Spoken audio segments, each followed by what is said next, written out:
सोचिए जरा, अरुणाचल प्रदेश में एक ऐसी सीट जहां एक पार्टी का दबदबा दशकों तक रहा और फिर एक ही चुनाव में वो पार्टी पूरी तरह से गायब हो गई। ये हुआ कैसे?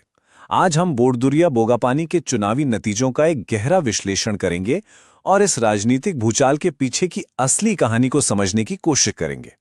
तो चलिए सीधे चलते हैं बोरदुरिया बोगापानी।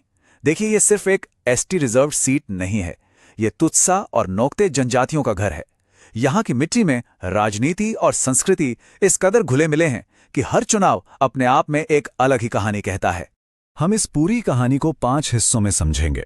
सबसे पहले इस जगह की रूह को पहचानेंगे, फिर 2024 के हैरान करने वाले नतीजों को देखेंगे। इसके बाद हम ये जानने की कोशिश करेंगे कि आखिर ऐसा हुआ क्यों, वोटर्स की आवाज क्या कह रही है और यहां से आगे गवर्नेंस का रास्ता क्या हो सकता है। तो सबसे पहले आइए समझते हैं बोरदुरिया बोगापानी की आत्मा को। यहाँ के लोग कौन हैं, उनकी संस्कृति क्या है और उनकी सबसे बड़ी चिंताएं क्या हैं। इस इलाके को समझने की शुरुआत इस एक नंबर से होती है, लगभग 90%। ये 2024 का वोटर टर्नआउट है। सोचिए, ये कोई मामूली आंकड़ा नहीं है। ये दिखाता है कि यहाँ के लोग अपने राजनीतिक भविष्य को लेकर कितने ज्यादा जागरूक और एक्टिव हैं। तो सवाल उठता है कि ये 90% लोग वोट डालने क्यों निकले। वजहें बहुत सीधी और जमीनी हैं। उन्हें चाहिए बेहतर सड़कें, पीने का साफ पानी, अपने युवाओं के लिए रोजगार, अच्छे स्कूल और अस्पताल। ये सिर्फ चुनावी वादे नहीं हैं, ये उनकी रोजमर्रा की जिंदगी की बुनियादी जरूरतें हैं। तो चलिए अब सीधे आते हैं 2024 के चुनावी नतीजों पर। ये वो आंकड़े हैं जो अपने आप में एक पूरी कहानी बयां करते हैं। और ये है सबसे चौंकाने वाला आंकड़ा। 2024 में इंडियन नेशनल कांग्रेस का वोट शेयर 0%। उन्होंने अपना कोई कैंडिडेट ही नहीं उतारा। जरा सोचिए, एक पार्टी जो दशकों तक यहां की राजनीति का केंद्र रही, वो अचानक से चुनावी मैदान से ही बाहर हो गई। ये कोई छोटी मोटी बात नहीं है, ये एक बहुत बड़ा पॉलिटिकल इवेंट है।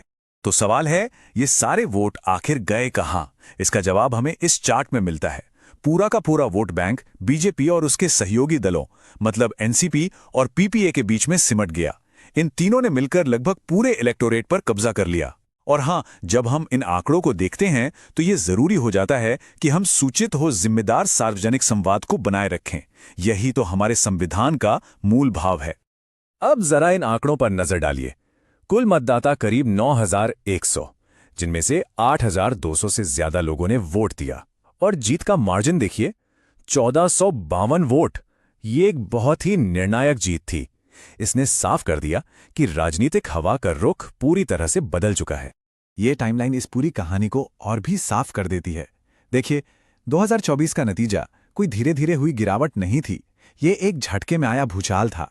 1995 में कांग्रेस का वोट शेयर 71% से भी ज्यादा था। 2019 आते आते मुकाबला काफी करीबी हो गया था और फिर 2024 में 0। ये एक सडन स्ट्रक्चरल ब्रेक है, एक झटके में पूरी संरचना का टूटना। तो चलिए अब इस नतीजे का पोस्टमार्टम करते हैं। हम उन प्रणालीगत कारणों को समझने की कोशिश करेंगे जिनकी वजह से ये नतीजा सामने आया। ध्यान दें, हम यहां व्यक्तियों की नहीं, सिस्टम की बात कर रहे हैं। तो ये सब हुआ कैसे? मोटे तौर पर 3 बड़ी वजहें सामने आती हैं। पहली, विपक्ष का एक हो जाना। जो एंटी कांग्रेस वोट 2019 में बटा हुआ था, वो इस बार एक जगह इकट्ठा हो गया। दूसरी और शायद सबसे बड़ी वजह, कांग्रेस के मौजूदा विधायक का पार्टी बदलकर बीजेपी में चले जाना। वो अकेले नहीं गए, अपने साथ 3,000 से ज्यादा का अपना पर्सनल वोट बेस भी ले गए। और तीसरी वजह, बीजेपी के कैंपेन ने लोगों की दुखती रग पर हाथ रखा, सड़क, पानी और नौकरी जैसे असली जमीनी मुद्दे। और यहीं से ये बात निकल कर आती है कि संदेश जितना ही महत्वपूर्ण, संदेशवाहक भी होता है। मतलब कैंडिडेट की अपनी वफादारी और लोगों से जुड़ाव एक बहुत बड़ी स्ट्रेटेजिक एसेट है। इसे नजरअंदाज नहीं किया जा सकता। अब राजनीतिक दांवपेच से हटकर चलिए फिर से वोटर की आवाज सुनते हैं, क्योंकि उनकी शिकायतें, उनकी परेशानियां असल में गवर्नेंस के लिए एक रोड मैप की तरह हैं। ये टेबल एक तरह का हीट मैप है जो वोटर्स की शिकायतों को दिखाता है।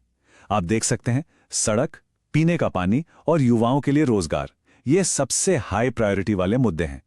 संदेश एकदम साफ है, जो भी इन समस्याओं का हल देगा, जनता का भरोसा वही जीतेगा। तो ठीक है, हमने समस्या को समझ लिया, उसका विश्लेषण कर लिया। अब बात करते हैं समाधान की। यहां से आगे शासन का रास्ता क्या हो सकता है? वापसी के लिए एक ब्लूप्रिंट कैसा दिखना चाहिए? यहाँ एक 4 आयामी रणनीति का प्रस्ताव है जिसे चतुर्मुख सिद्धांत कहा जा सकता है। इसके 4 चेहरे हैं। पहला चुनावी चेहरा, दूसरा संगठनात्मक चेहरा, तीसरा कथात्मक चेहरा और चौथा संसाधन चेहरा। इस पूरी प्रक्रिया में हर व्यक्ति की गरिमा और सहमति का सम्मान करना जरूरी है, जैसा कि भारत का डीपीडीपी फ्रेमवर्क हमें सिखाता है, ताकि विश्वास की नींव पर एक नया रिश्ता बनाया जा सके। और ये सिर्फ हवाई बातें नहीं हैं, ये एक पूरा 90 दिन का एक्शन प्लान है। पहले 30 दिन जमीन को समझना और बेस बनाना, अगले 30 दिन कैंडिडेट को लॉन्च करना और लोगों तक पहुंचना, फिर अगले 20 दिन तक पूरी ताकत से मोबिलाइजेशन करना और आखिरी के 9 दिन जमीन पर ब्लिट्स यानी तूफानी प्रचार और वोटर्स को पोलिंग बूथ तक लाना। हर स्टेप, हर दिन का एक प्लान। तो बात साफ है, राजनीतिक जमीन खिसकी जरूर है, लेकिन अभी खोई नहीं है।